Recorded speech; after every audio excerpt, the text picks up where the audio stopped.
This person said, it's like black men aren't embarrassed that no matter what race they date and have kids with, they're known as deadbeats. Let me explain the reason for that, okay? Black men have no power. They have no privilege, power in society.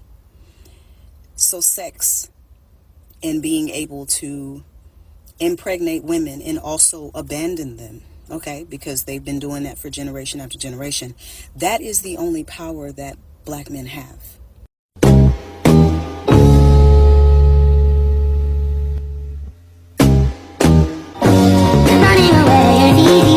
And she said, oh, you can't have a boyfriend. We don't allow that. And I wanted to know why. And she said, because it doesn't look right, with the kids. And so I said, I still don't see what they have anything to do with me with a boyfriend. And she said, well, you'll have to get rid of him. You have to make plans to marry him. And I told her I wasn't getting married. I wasn't ready for it. I had just got out of one. And I said, now look, you're going to tell me, here I am, 37 years old at that time.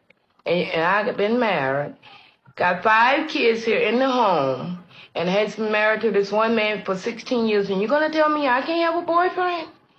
And so she said, well, we doesn't allow the ADC mothers with boyfriend. And I couldn't understand that. So she left. When she left, well, then she come back to tell me that my case was denied. This is what happened. She come back to tell me that they had denied me, that I could not get on the aid. If a man marries you, that he should, take on the initiative of supporting your family. And, to tell a man that makes, $125, $135 a week, that he should accept me and 9 kids and support us is crazy.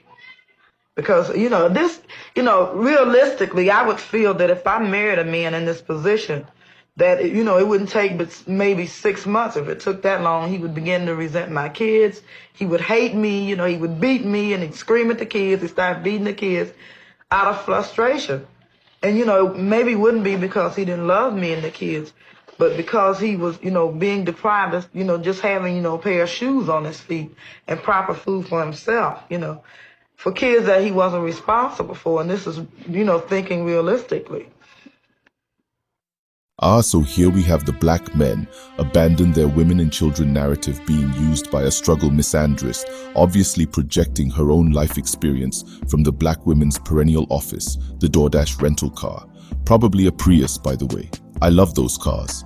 Anyway, once again, we have this bullshit strawman argument about black men having no power outside of their fallacies. This supposedly is the only way brothers can empower themselves by impregnating as many black women as humanly possible and abandoning them. I get so tired of this shit coming out of the mouth of black women in particular when they have no good reason for why they accepted pennies on the dollar from the government in exchange for the black male leadership in their households. I mean, we hear all the time every day how they are doing so much better than black men, but still have the nerve to turn around and blame us for the condition of their government, contracted ghettos and miseducated children with no direction in life. They expect black men to take care of their fucked up bad decisions, no questions asked, and to be their goddamn punching bags in perpetuity. Make that shit make sense, kings. Somebody has to do it, right? Me, I'm tired.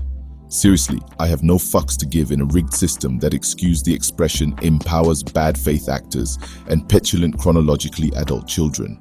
We didn't play the background all these decades because we wanted to, mind you. The motherfucking rug was snatched from beneath us.